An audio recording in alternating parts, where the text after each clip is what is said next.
welcome everybody here today on this Memorial Day, where we come to recognize those who have given that last amount of effort, sacrifice, blood to just protect us and everything we stand for.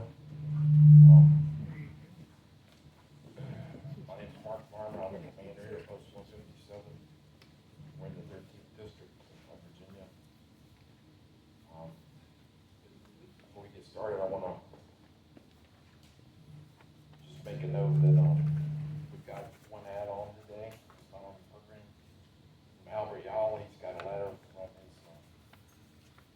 his uncle that actually lost his life in World War II. He's going to read. So, anyway. Okay, so without further ado, flag, lower the flag to half mast. The flag on. Please stand.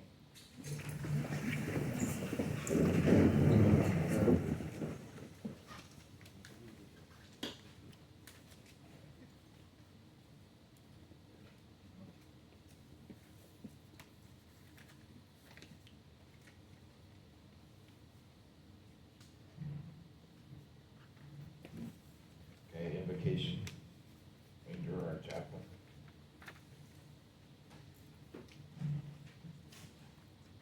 I would ask you to please uncover. Right ahead. Dear God, we thank you for the freedom you have given to us and for the price that was paid by Christ so that we could live free.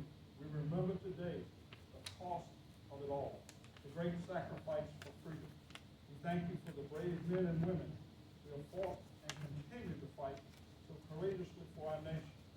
We ask for your covering and blessing over them and their families.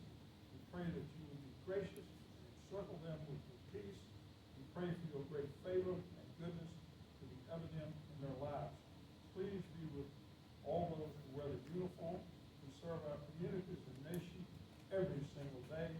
We ask that you provide your protection, that you would be their guiding force, who leads the way, and their rear guard, who keeps them safe from behind. We ask that you would draw them to yourself amidst the dangers they face in a dark world, for you are the truth, the way, and the light. Amen.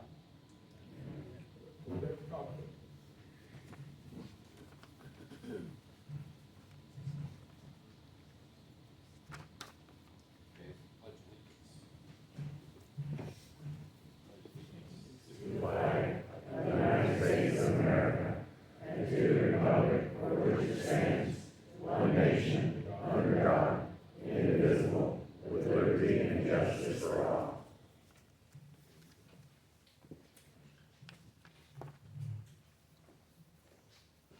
Now I'd like to introduce the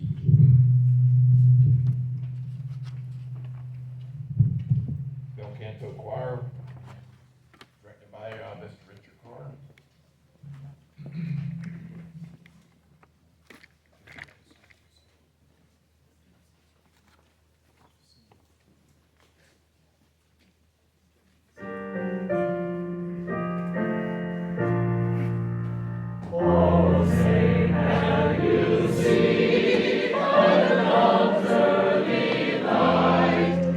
So proudly we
I'll go ahead and have a seat.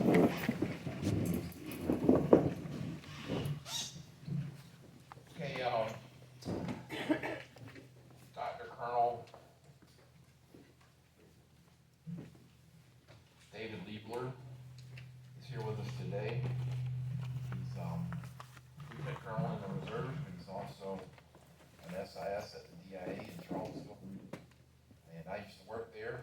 Both at Injik and DIA, and I can appreciate him and what he does. One thing I wanted to share about this weekend, I just came from a wedding of my nephew. How does that apply to today? My nephew actually lives in Madrid, and he married a woman from Spain. And my other nephew works in London, and he actually brought a lot of his friends from London. We had a lot of folks from Spain, we had a lot of folks from New York, where my nephew used to work. And we had one young lady from East Germany, who's now part of Total Germany. Had another woman from China, who's now an American citizen. And one thing that just was brought to my mind was that none of that would have been possible if we had not fought and actually died to support not only what we do here in the United States, but what we do in the world to keep democracy and just the freedoms that we have and maintain those throughout the world. So, but one thing, Dr. Liebler, one thing not in his short resume that I need to mention is he was actually a Fulbright scholar in history at Oxford. And you know anything about Fulbright scholars, they're like the top 1% of our national brain trust. And so I just like to invite him to come on up, and looking forward to hearing what he has to say. Thank you.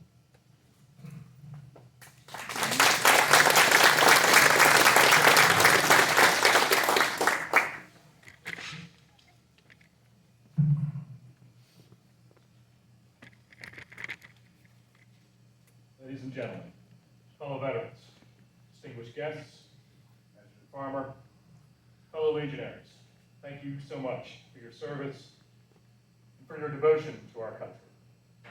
I am honored that you invited me to say a few words to commemorate the sacrifices of our fellow citizens and to set some context for their sacrifice, which I hope will pay homage to them and remind us of the duties they've passed down to us. Let me just pause for a moment to attend to an important piece of housekeeping. I'm a senior civilian in the Defense Intelligence Agency and a lieutenant colonel in the Army Reserves. Though in this forum, I am speaking to you purely in my personal capacity. Any remarks, opinions, findings, and conclusions expressed in this material are entirely my own and do not necessarily reflect the views of the Department of Defense, the Defense Intelligence Agency of the United States government. Memorial Day began as Decoration Day. From this early tradition of decorating graves with flowers, with wreaths and flags, Memorial Day is a day for remembrance of those who have died in service to our country. It was first widely observed in 1868, and it commemorated the sacrifices of Civil War soldiers. It was because at this moment, the flowers to decorate those graves were the most in bloom, though on a gray day, it's easy to forget, but it's still, we could be in no more beautiful place than this fair county of Madison on a day such as this. But this day is a different day. It's different from Veterans Day, though I think increasingly in the public consciousness, Veterans Day and Memorial Day have merged, representing some vaguely understood rite of spring or some closing of summer festivity. We must strive against the erosion of memory. I'm sure you agree.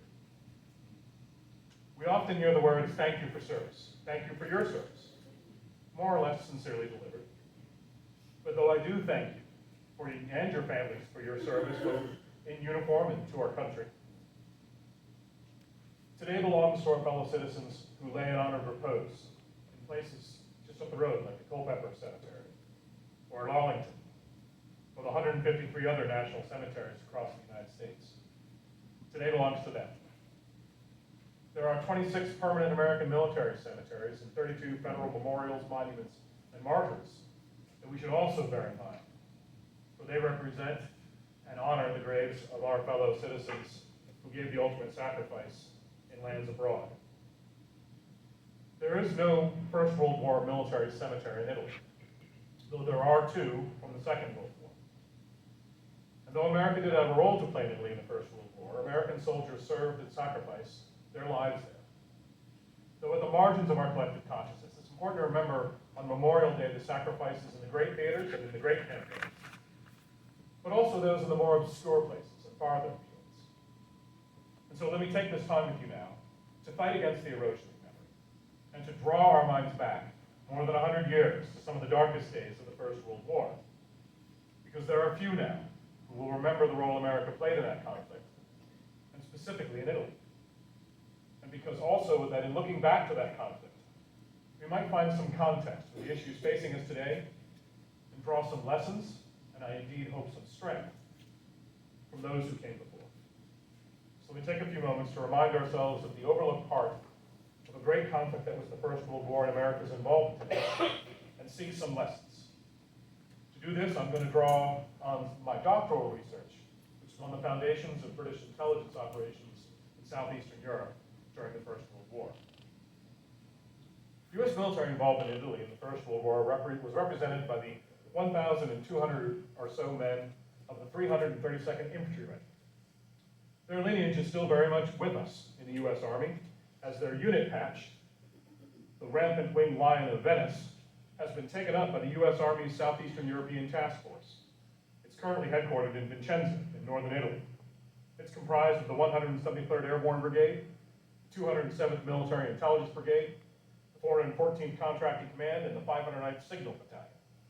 I briefly had the honor of serving on Italy Caserta, which is the headquarters of CTAC in Vicenza, when I was a student at the Command and General Staff College. That was some of the best duty I ever had. Italy was a hugely important theater in the First World War. Though I think more people know of the First World War through the lens of the mud and the trenches of France. The First World War in Italy had its fair share of mud and trenches too, but it was also a war fought on the mountain precipices and at dizzying heights. It was mostly fought between the Italian army and the armies of the Austro-Hungarian Empire, with some help from Germany as well. For example, Erwin Rommel earned his blue maps, the Fleur de Mérite, at the 12th Battle of the Isonzo. 12 times back and forth the same river. Utter futility. The Italian army at this point had been all but bled dry when the U.S. entered the war. And though most of our forces surged to France to bolster the Allies there, where they were certainly most needed, the 332nd was rerouted and sent to Italy after the disaster at Caporetto in 1917. They did a small amount of fighting, but their greatest contribution was their presence, and they made quite a show of it. The men of the 332nd grumbled a lot about how much marching they were asked to do, going around and round in circles. They were often told to swap out their headgear or alter their uniform features. To your average GI who only wanted to get a grips with the enemy, this probably seemed really dumb. Their officers didn't like it either. However, according to the historian Matthew Sellinger of the U.S. Army Museum, much to the amazement of Colonel Wallace, the commanding officer, and the officers of the 332nd, the Austrian generals were convinced that there were at least 6 divisions of Americans facing them in Italy, as many as 300,000 men in total. 1,200 men made it look like 300,000.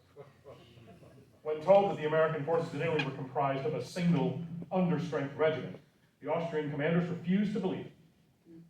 Colonel Wallace quickly realized the ruse created by the continuous marching of his men up and down different roads and wearing different types of headgear and equipment, that it clearly worked. I realized the propaganda had been good, Wallace, that I never flattered myself that it would be anything as good as that. Sellinger posits that as a result of the 32nd's deception, Austrian morale plummeted, and Wallace's deception may have shortened the war on the Italian front and saved countless lives. So here we see the impact of just a little more than 1,000 Americans. Italy, like Russia before, was ripe for a communist revolution, which would have, like Russia, taken Italy out of the war.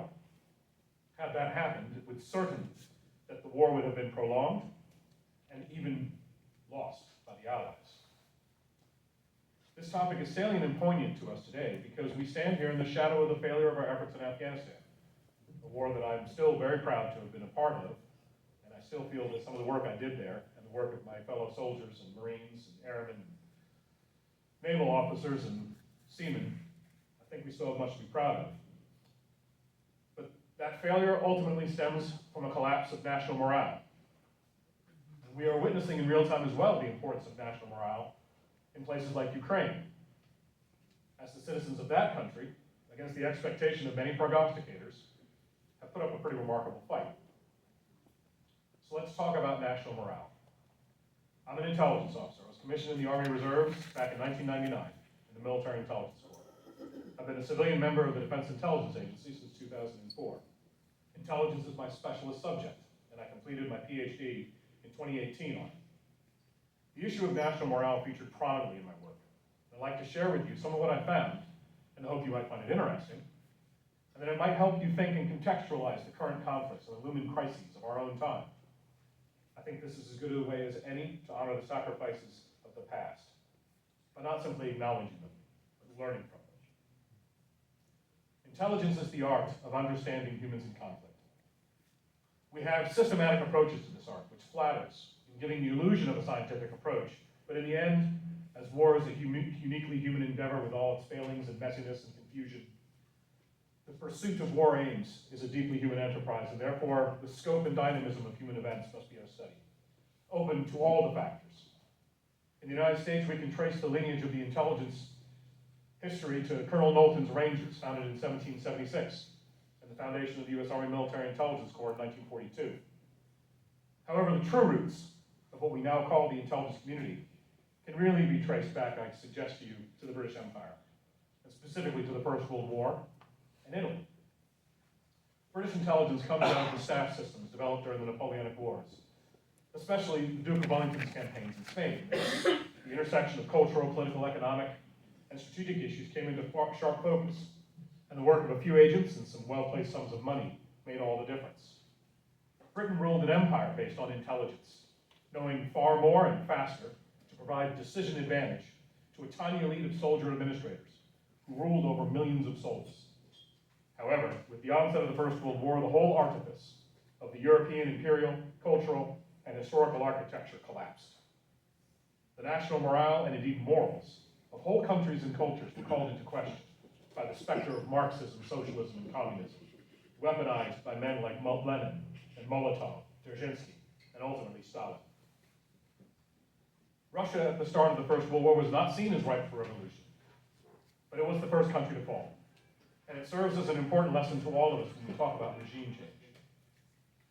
We know shockingly little about the early days of the British Secret Service. Over 79% of its early archives have been destroyed by the 1930s. But I was able to discover in the archives of a British politician, Sir Samuel Hoare, who was what we would call the first station chief in Petrograd, some insight into how intel shaped the critical moments in the First World War. Let me just tell you a little bit about this man. Sir Samuel Hoare, in the beginning of World War I, was 34 years old, and he was a relatively undistinguished conservative MP. He said to himself, if it had not been for the First World War, I should have lived and died in an obscure, industrious apprentice in the trade of domestic politics. I was destined in the normal course of events for an uneventful life of respectful, routine, and undramatic success. But by a strange vagary of fortune, the placid waters of my personal history were continuously disturbed by storms and commotions. I'm going to tell you about his First World War, but his political career is amazing.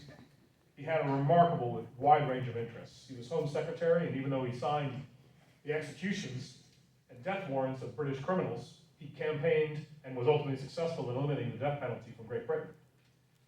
He served as Home Secretary, as I said, and as Secretary of State for Air 3 times in the 20s and 30s. He was Secretary of State for India and was critical in setting India on its path to independence.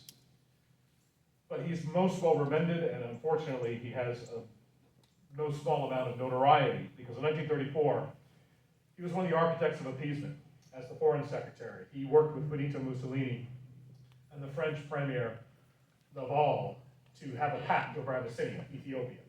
And this gave encouragement to Mussolini to his adventurous imperial ambitions, which of course were picked up on by Adolf Hitler.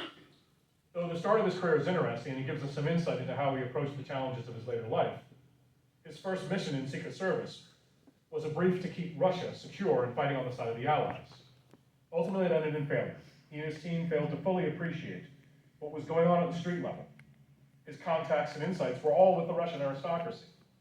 He did not appreciate the power of the Marxist message on the Russian peasants and urban poor. The revolutions of 1917 cost Hoare his posting of one of his dearest friends, the British naval attaché, Commander Francis Cromie, who died on the stairs of the British embassy, fighting off a horde of Bolshevik paramilitaries. This had a searing impact on Hoare. Though he escaped to London with his life, he learned an important lesson about national morale. The Russian Revolution, fomented and taken advantage of by Lenin's Bolsheviks, knocked Russia out of the war, which had a profound impact on the Western Front. It released as many as 30 additional German divisions from the Eastern Front to the Western Front, and set the context for America's entry into the war after diplomatic relations with Germany on February 3rd, 1917, broke down over Germany's use of submarine warfare. So you can see why important the American intervention and sending those divisions to France was so important. 30 divisions released of the Russian front. But more than that, it also revealed the craven means by which Italy had been brought into the war, as the Bolsheviks rather mischievously released all the details of the secret treaties the Allies had made and Russia was a party to or aware of. For the Italian people, who had suffered so much since their entry in the war on the side of the Allies in 1915, it was clear that their role in the war was the result of a fairly crude monetary bribe. Italy was ripe for revolution, and to go the way of Russia. Sir Samuel Hoare was just thus sent to Italy to apply the lessons from Russia to Italy. And to that end, he correctly diagnosed that the key was to learn about what normal people were talking about, what their lives were like, what the working men and women were really worried about, and to work to develop an authentic working class counter-revolutionary movement. And it's here where the complexity of historical events turns. Hoare learned his lesson. He didn't just fixate on the upper class. He didn't just seek elite media, as we would call it today. He developed a system and a network across all of northern Italy and realized that what was happening on the street was really where the decision was going to turn. Ultimately, he came across a disaffected socialist and paid him to organize mobs of working class and demobilize soldiers to break up communist meetings and demonstrations. His name was Benito Mussolini, who he would later work with in 1935. My research revealed that British intelligence provided the startup funds for Mussolini, and therefore by extension of Italian fascism. At the time, I think it was understandable. Hundreds and thousands of men had been killed, and Italy had to stay in the war on the side of the Allies. Hoare made the best decision he could with the information he had, and in my view, it is not for us to judge, but to learn, and to seek humility when approaching our own difficult issues of the present. Italy was able to turn back the tide of communist revolution, and the arrival of the 332nd helped. But as I noted, it was mostly for demonstration and propaganda purposes, but no less important. Everything in war matters, both to the home front, the international community, and to your adversaries. British intelligence was successful in keeping Italy in the war and suppressing the poison of communism in southeastern Europe. But the cost was the rise of what would become fascist dictatorship. America played its role too, and we continue to play a great role in world affairs. I hope we will always play a good one based on mature and a sophisticated approach to history and current events. And so this brings me to the conclusion of my remarks. And let me leave you with some thoughts upon this Memorial Day. Hard decisions must be made during hard times, and it is too easy to sit in judgment of the past when we have full access to the results of those judgments. We should listen to and explore the cautionary tales and ask hard questions about the will to fight, about national morale, and what people, normal people, really think and really care about. The intelligence service is at its best when it can encompass all these things, and we should expect that our military and intelligence service reflect the very highest values of our society, the very best examples of citizenship. When we look to Iraq or Afghanistan or what's happening in Ukraine now, spare a thought for those who are trying to understand the diabolical and the difficult questions of national morale and of how both to avoid and to conclude conflict. When thinking about this Memorial Day, or of those in the future, think not only of the great conflicts that make the news, albeit fitfully, but also of the smaller conflicts, where the mere presence of the Americans, even when not decisively engaged, can make all the difference. Think also about the sophisticated choices that are being made every day on the slimmest of information, and the importance of intelligence work, and those who labor in obscurity at great danger. And you may also reflect for yourselves.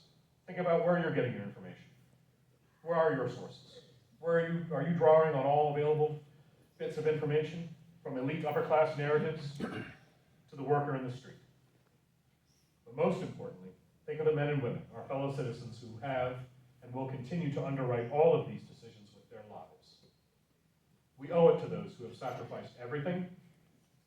And on a Memorial Day, I think it is right to remember just how important it is to seek true understanding in the realms of human conflict.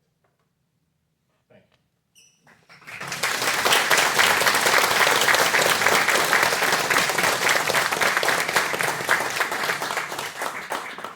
Thank you, Dr. Liebler. Lessons learned and applied are so important, and also just having the best intel to make good decisions. Thank you. All right.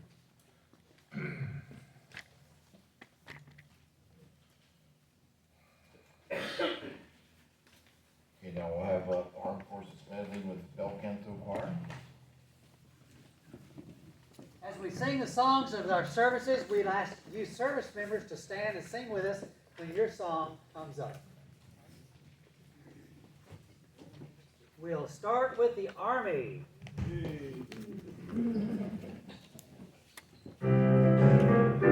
First we fight for the right and to build the nation's might, and the Army goes rolling along.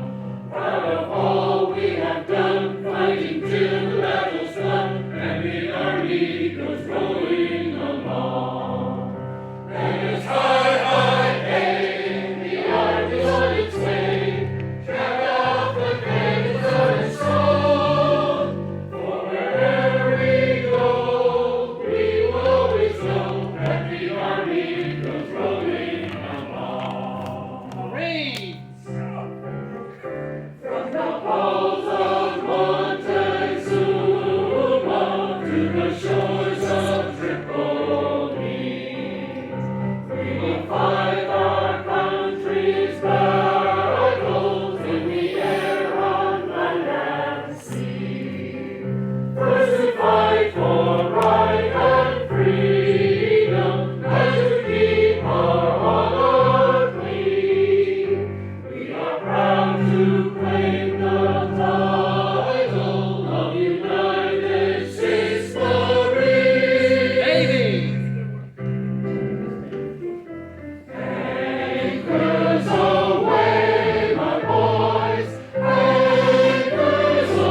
and before we do the memorial wreath, I'd like to ask Albert Allen to come up and read this letter. Thank you, Mark. You may have noticed the bridge over the Robinson River at Banco has been named the First Lieutenant Robert Yow Memorial Bridge. That would be my Uncle Bob, who I never met, obviously, because his B-29 was shot down on a bombing run to Singapore Harbor in January 1945.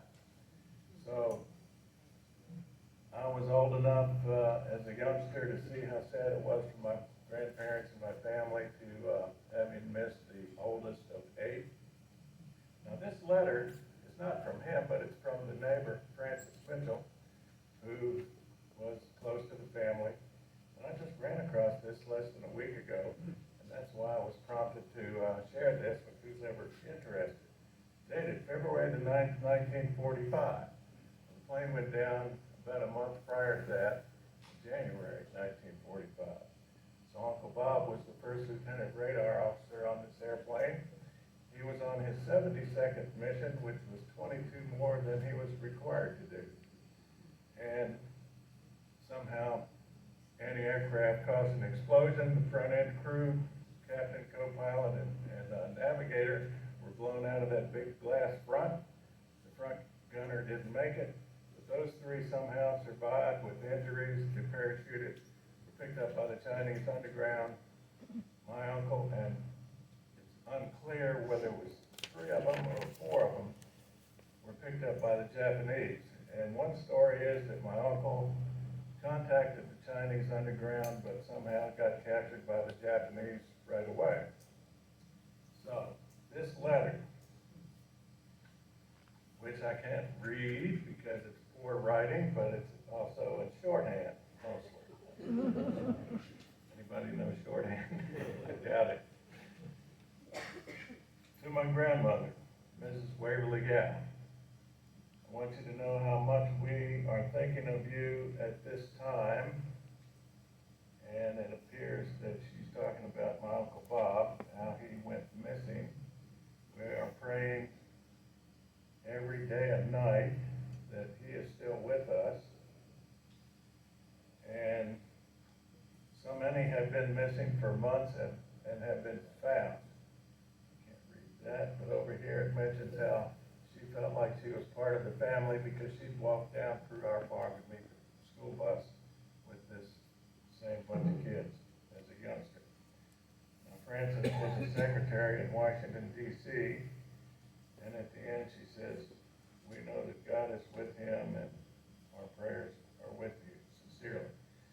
So that was kind of neat finding a letter that hadn't been looked at for decades.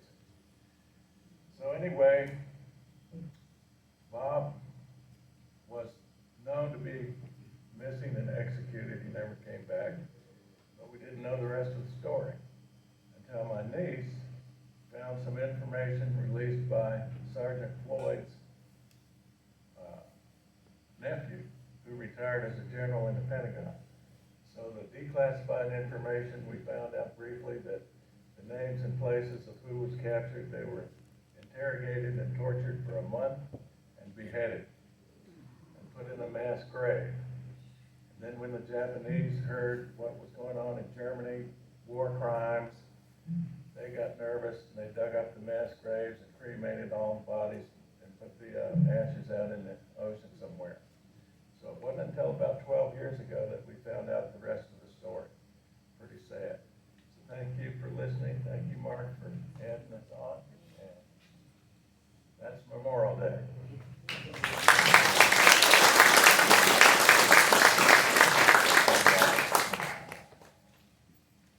Okay, now we'll have the presentation of the memorial wreath by Nancy Pike and Mike Fisher.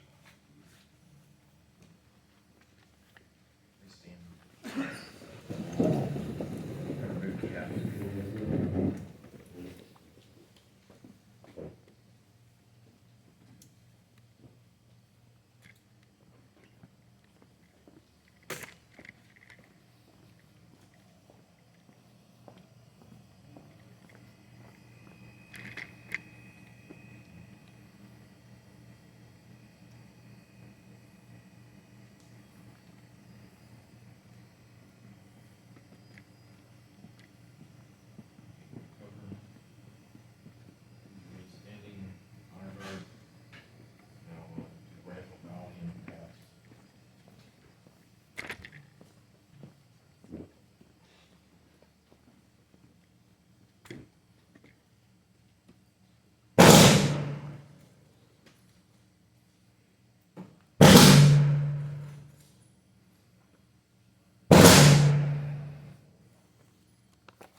silence.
Okay, now the America the Beautiful by the Belknap Camping Choir.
Okay, before chaplain comes up to have the closing prayer, I'd like to invite everybody to have refreshments with us today.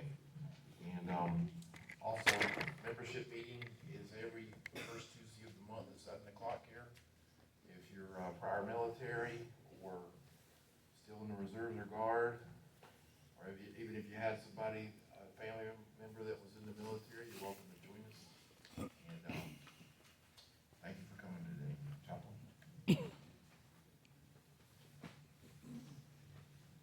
Cover, please. Actually, I've been asked at the end of this prayer benediction to say a short message about the food here. You're certainly invited to join the refreshments, and it's our pleasure and our honor to have you. And thank you so much for coming. Please bow your head. Oh, gracious God, on this Memorial Day, I am thankful for the sacrifice so many throughout our history have made, for the men and women who have made the ultimate sacrifice, and for their families who have had to carry on without them. It is a sacrifice that is easy to forget. For those who have it, freedom is like oxygen. It is sometimes we must just have it. Many will not understand just how precious it is until they're at the risk of being taken away. Today I remember, and we should remember, a sacrifice made and a debt that I and we cannot repay. Today I pray for the God of heaven to bless the families of those who have lost loved ones while serving our great nation. I pray for him to bless and comfort the walking wounded who are still with us and bless their families as well.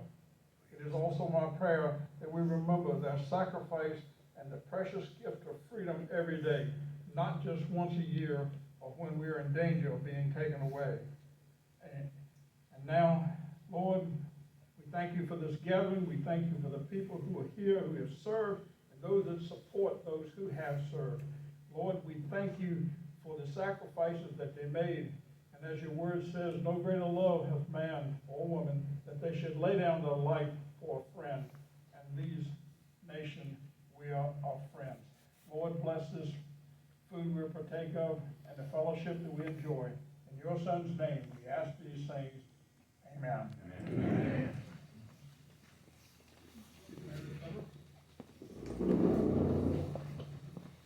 Okay, you are dismissed. Thank you.